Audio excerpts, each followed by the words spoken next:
Today we're going to be looking at infrared radiation. Okay, so we're going to be looking at infrared radiation today, and we're going to be answering this question. If it's a hot day, what colour should you wear to stay cool?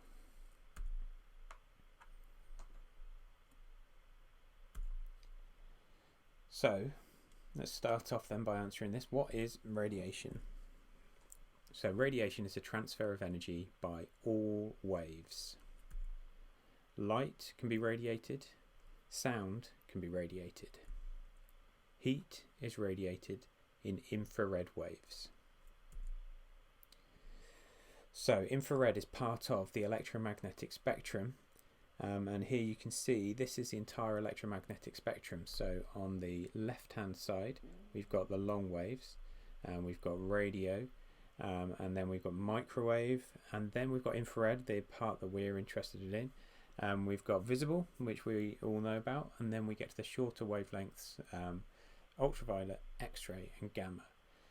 The nice thing about this diagram is you can see the kind of relative sizes of stuff. So radio waves might be sort of up to about a kilometre long, so sort of generally sort of the size of buildings and things like that. Microwaves, you're coming towards sort of the size of humans, they're a bit smaller, to centimetres and things like that. So infrared are the size of a pinpoint, and that's how small they are. And then you can see we get smaller and smaller towards sort of the size of a nucleus as we get to sort of gamma rays. And as the wavelength gets shorter, the frequency gets higher the more waves we get every second. Okay, so the waves that we see are visible, and then we have infrared, which are part of this electromagnetic spectrum. So infra means below, so it's below the frequency of the visible spectrum, so that's where we get the name for infrared. Look at some infrared radiation facts then. So heat is being radiated to us all the time by the sun, so that's how the heat energy from the sun is getting to us by infrared radiation, and it travels 150 million kilometers to reach us. Travelling at the speed of light, which is 300 million meters per second, it would take 8 minutes, or it does take 8 minutes to get here. Infrared waves don't need particles to travel through. They travel through a vacuum, and so that's how they can get through the vacuum of space. And all objects emit and absorb infrared radiation. So let's have a look at a use of infrared. So we use infrared in cooking and in toasting. So hot surfaces will give off more infrared radiation than cooler surfaces, and we can use this to help us to cook stuff. So hot surfaces give off infrared radiation which pass through the air at the speed of light without warming the air, and that are then absorbed in the surface of the food. The rest of the food is heated by conduction. So here's a diagram here of a grill or a toasting element or something like that, and you can see the infrared waves are coming off them. They're coming off at the speed of light.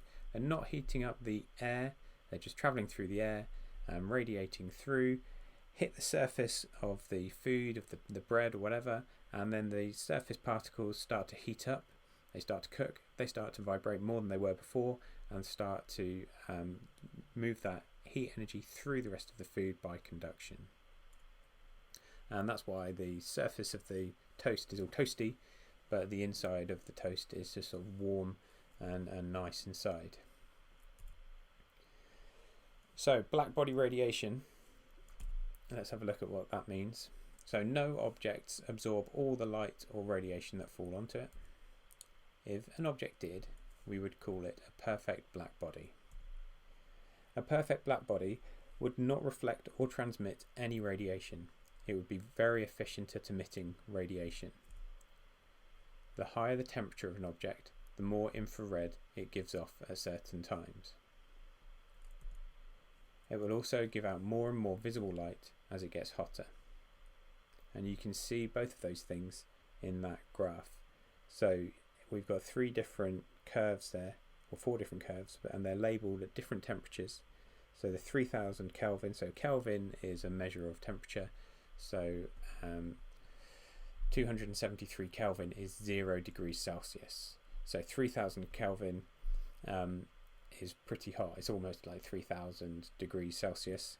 as we get hotter, you can see that we're giving off more infrared. We're pretty much giving off most waves more often.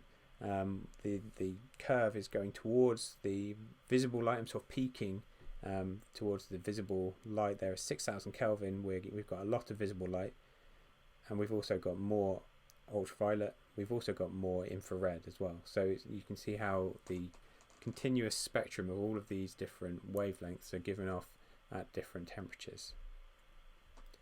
Objects at a constant temperature will emit radiation across a continuous range of wavelengths. And we can use a blackbody radiation curve to predict the range of radiation given off by objects at different temperatures. This is useful for when we're looking at stars, and we're looking at how far away stars are and what kind of things they may be made of. Okay, so this is what we've looked at today. This is what you should be able to do. You should be able to describe what infrared radiation is. You should be able to describe that different objects absorb different amounts of radiation. You should be able to explain how the surface of temperature of an object affects the radiation emitted.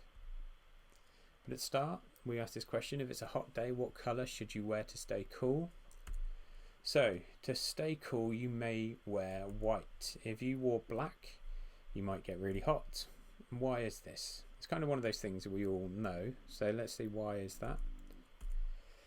So let's go back to why is white white? So why is the colour white actually white? And it's white because all of the colours of the rainbow blended together make white light. So a white t-shirt is white because it's not very good at absorbing the light and reflects off all of these different colours from the light of the sun. All these different frequencies of light get reflected. So you don't absorb the heat of the sun, you reflect it away from you. Why is black black? Well, black is black because it's good at absorbing all of the different frequencies falling onto it. As it absorbs this light radiation, it gets hotter. Hotter objects emit more infrared radiation, and that means that it would emit more infrared radiation to you as well. So that's been the lesson on infrared radiation. I've been Mr. Baker, and I will see you next time. Thanks very much.